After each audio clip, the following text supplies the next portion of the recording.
السلام علیکم ورحمۃ اللہ وبرکاتہ۔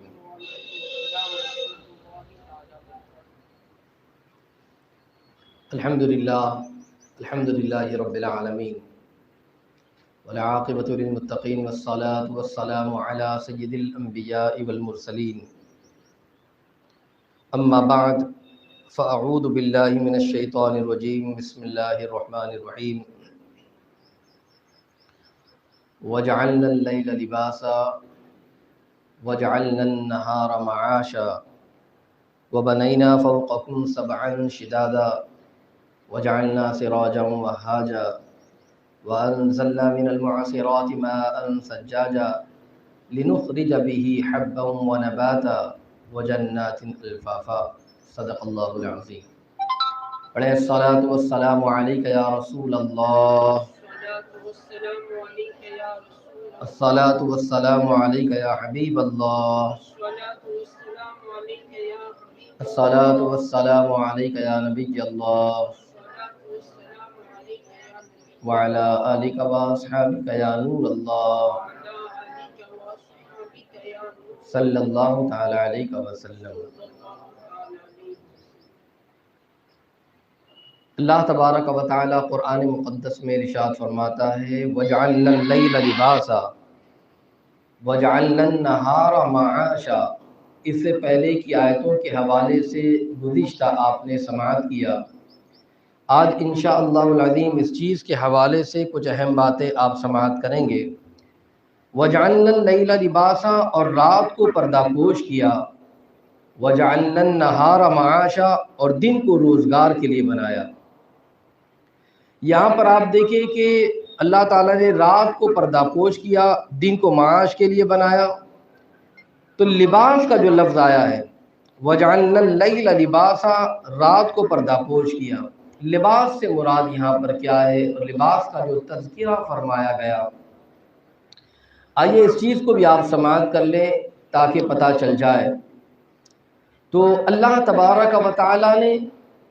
قرآن مقدس کے اندر یہاں پر جو فرمایا وَجَعَلْنَا اللَّيْلَ لِبَاسًا، اور رات کو پردہ پوش کیا، لباس اس چیز کو کہتے ہیں جس کو پہنا جائے،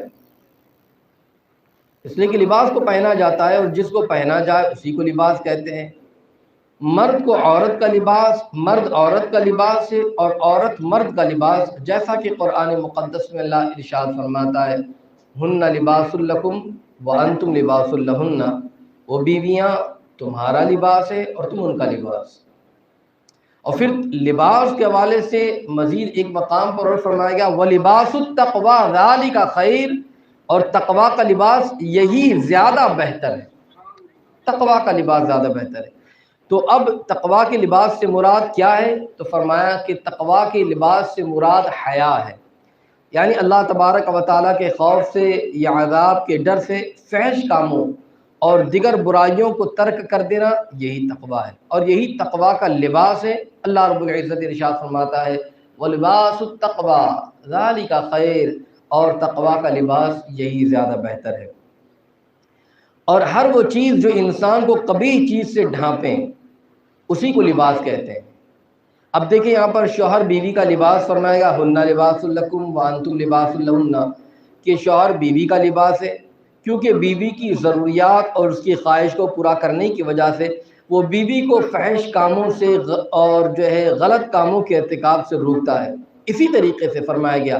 کہ بیوی شوہر کا لباس ہے، کیونکہ اس کی خدمت اور اس کی خواہش پوری کرنے کی وجہ سے وہ شوہر کو غلط راہ پر جانے سے روک دیتی ہیں۔ فقال نے کہا کہ اصل میں لباس ڈھانپنے والی چیز کو کہتے ہیں، کیونکہ رات اپنی ظلمت اور اندھیری کی وجہ سے لوگوں کو ڈھانپ لیتی ہے، اس لیے رات کو لباس فرمایا گیا۔ اور رات انسان کے حق میں اس لیے نعمت ہے کہ جب انسان اپنے دشمن سے چھپتا ہے اور جب چھپنا چاہتا ہے تو رات اس کے لیے ساتر بن جاتی ہے،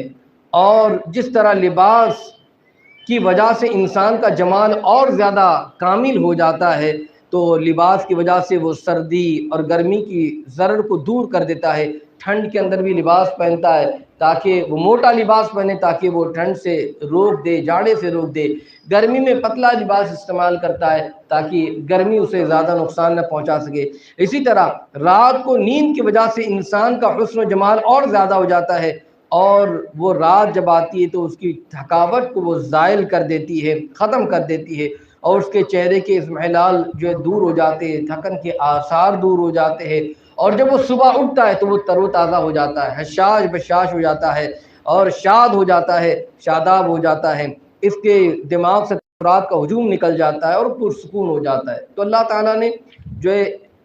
لباس فرمایا، وَجَعَلْنَا اللَّيْلَ لِبَاسًا، رات کو لباس فرمایا، وَجَعَلْنَا النَّهَارَ مَعَاشًا، اللہ ارشاد فرماتا ہے اور دن کو روزگار کے لیے بنایا، معاشا، روزگار کے لیے۔ اس آیت میں معاش کا لفظ آیا ہے۔ معاش یہ عیش سے بنا ہے، اور عیش کا معنی کیا اور معاش کا معنی کیا، ان دونوں چیزوں کا آپ سمجھ لیں۔ عیش کا معنی ہے کہ وہ حیات جو جانداروں کے ساتھ مخصوص ہے، اور معیشت جو فرمایا گیا اس کا معنی ہے کہ حیات کے ذرائع اور وسائل، یعنی زندگی گزارنے کے جو اسباب ہوتے ہیں، زندگی گزارنے کی جو چیزیں ہوتی ہیں وہ معیشت کے اندر ہیں۔ دن کو معاش فرمایا، یعنی زندگی گزارنے کا وقت ہے،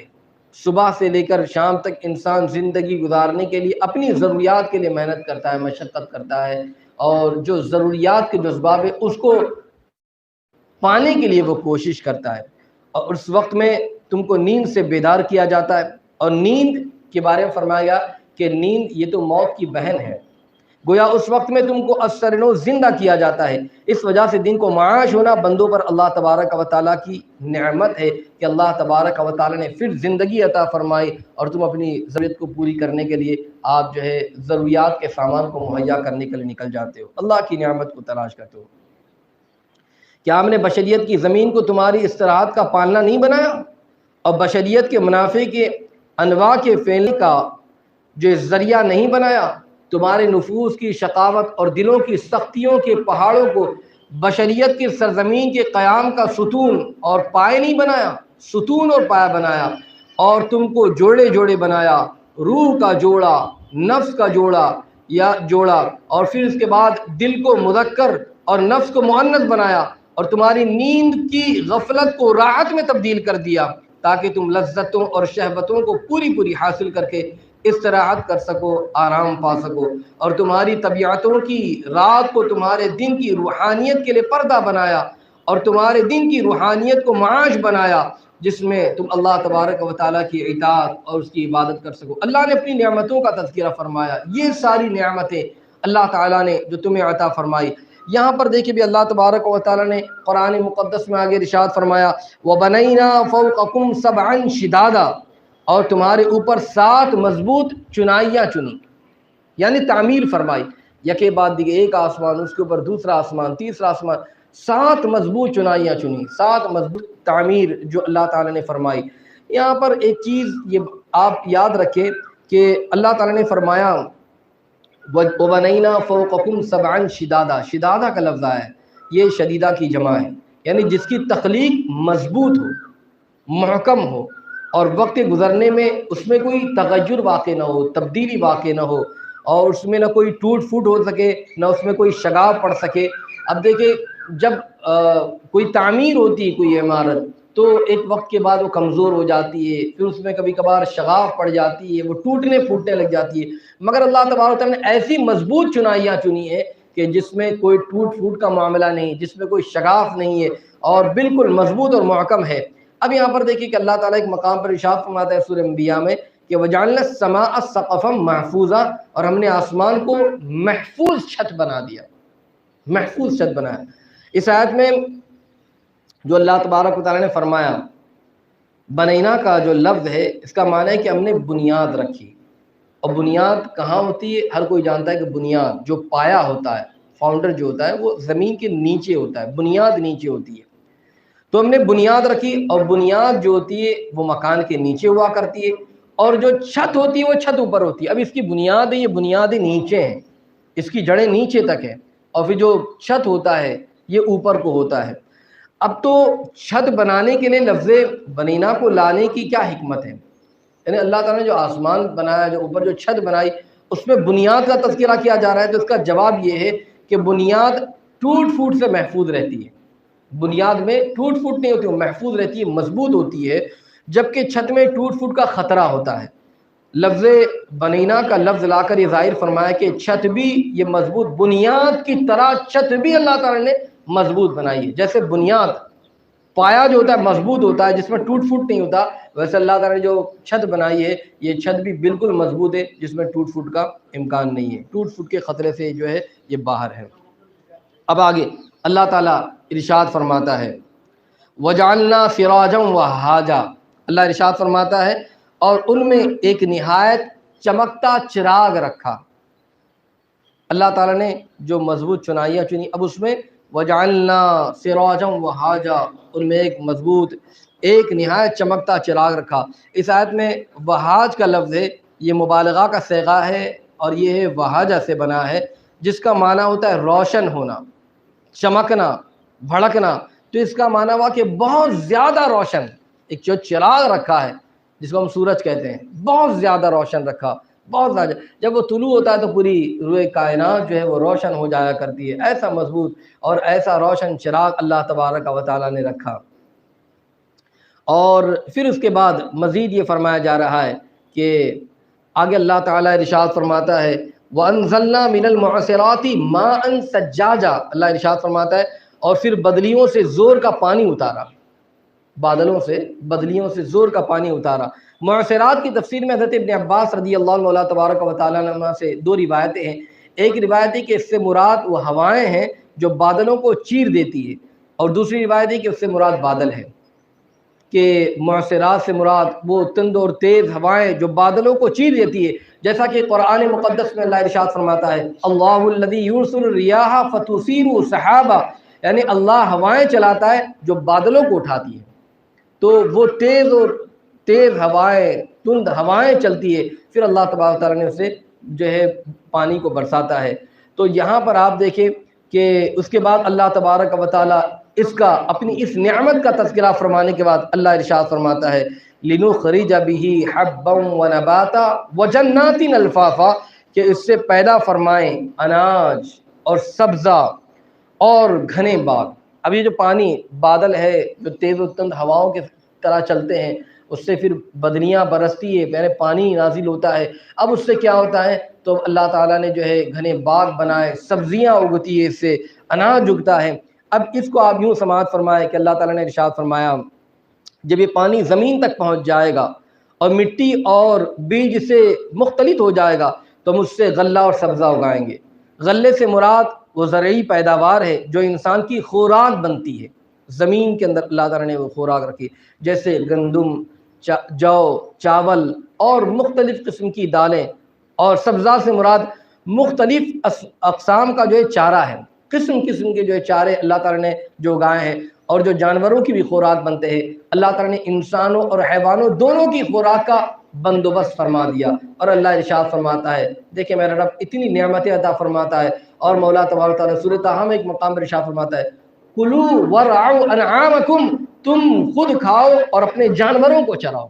کتنی نعمت اللہ نے عطا فرمائے، یہ سارا نظام اللہ نے قائم فرمایا، اور اللہ تعالیٰ نے ہمارے لیے بھی جانوروں کے لیے بھی خوراک کا انتظام کیا تاکہ انسان باغات کے پھلوں سے نئے نئے ذائقوں کی لذت کو حاصل کرے۔ اور پھر آگے اللہ نے جو ارشاد فرمایا جنات الفافا، تو جنت کا اصل معنی ستر اور چھپانا ہے، جنت کا اصل معنی ستر اور چھپانا ہے، اور ڈھال کو جنہ اس لیے کہا جاتا ہے کہ دشمن کے وار سے وہ ستر ہو جاتی ہے،